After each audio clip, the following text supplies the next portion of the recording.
Hello mga kapatid.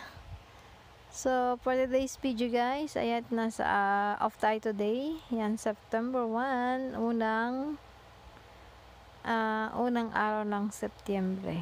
Ayan, napakainit ng panahon, napakaganda. So, yan guys, at pupunta tayo ng Lucky Plaza today. At medyo late na nga tayo at matagal dumaan naman 6-7. So, meron naman ditong mas mabilis. So, mag-MRT tayo para mabilis tayong makarating sa Lucky Plaza. So, ayan dito sa, hindi masyadong crowded, guys. Ayan. So, wala masyadong tao.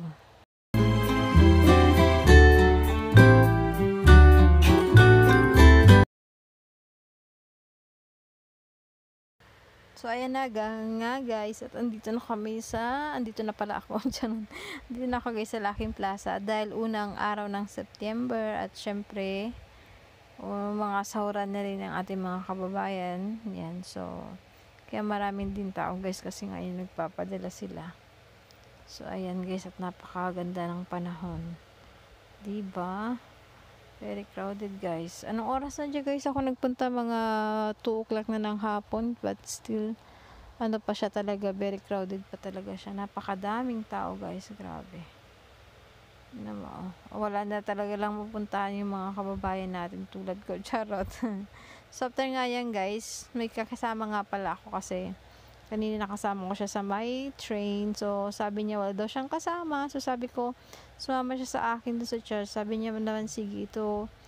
Nandyan nga pala kami guys sa may labas ng, sa may hangten banda. Dahil nga inintay namin yung kasama niya. So, sabi ko mag-video-video tayo for memories. And sabihin nga pala ng hangten, sale nga pala dyan.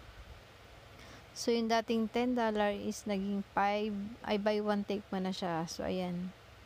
So, ayan, post lang kami guys habang iniintay nga niya namin yan. At yun nga lang guys, matagal nga dumating yung kanyang kaibigan. Kaya naisipan niyang pumunta kami dun sa may Orchard, sa may MRT, dun sa may 7-Eleven para maghulog. Kasi nga, dun sa dash ay napakahaba. Kaso nga lang, nag-close naman dun at break time ng cashier. So, after niya yan, dahil hindi pa nga daw siya kumain, so dumaan muna siya dito sa Mang Inasal. Ay, Inasal lang pala.